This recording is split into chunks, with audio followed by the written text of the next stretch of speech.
दिल्ली के मुख्यमंत्री आतिशी ने दिल्ली सचिवालय में पत्रकारों को संबोधित करते हुए विधानसभा चुनाव से पहले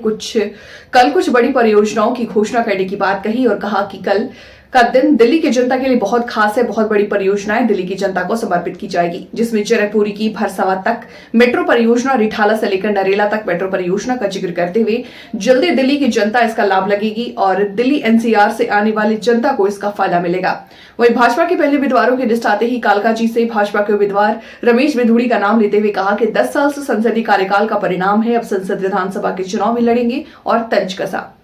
और इस दिल्ली मेट्रो के एक्सपेंशन में अगर आप देखिए पिछले 10 साल में दिलशाद गार्डन से शहीद स्थल में रेड लाइन का एक्सपेंशन हुआ, मिलेनियम सिटी सेंटर गुड़गांव से समयपुर बादली तक येलो लाइन का एक्सपेंशन हुआ, blue line Noida city centre से नोएडा इलेक्ट्रॉनिक सिटी का एक्सटेंशन हुआ जो 2019 में आई, ग्रीन लाइन की शुरुआत हुई सिटी पार्क बहादुरगढ़ से मुंडका तक 2018 में, वायलेट लाइन की शुरुआत हुई जो कश्मीरी गेट से राजा नाहर सिंह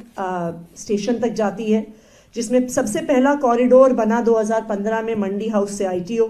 उसके बाद बना बदरपुर से एस्कॉर्ट्स, आईटीओ से कश्मीरी गेट, एस्कॉर्ट से राजा नाहर सिंह जो बल्लभगढ़ के हिस्से में है।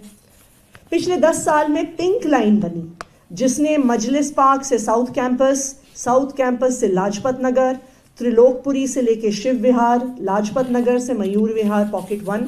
साउथ दिल्ली को ईस्ट दिल्ली से कनेक्ट किया। पिछले 10 साल में मेजेंटा लाइन भी बनी जिसमें बोटैनिकल गार्डन से कालकाजी मंदिर और कालकाजी मंदिर से जनकपुरी वेस्ट का कनेक्शन हुआ। ग्रे लाइन बनी जहां द्वारका से नजफगढ़ और फिर नजफगढ़ से ढांसा बस स्टैंड का एक्सपेंशन हुआ। अभी recently airport metro express line के एक्सपेंशन में द्वारका सेक्टर 21 से यशोभूमि द्वारका सेक्टर 25 में मेट्रो का एक्सपेंशन हुआ।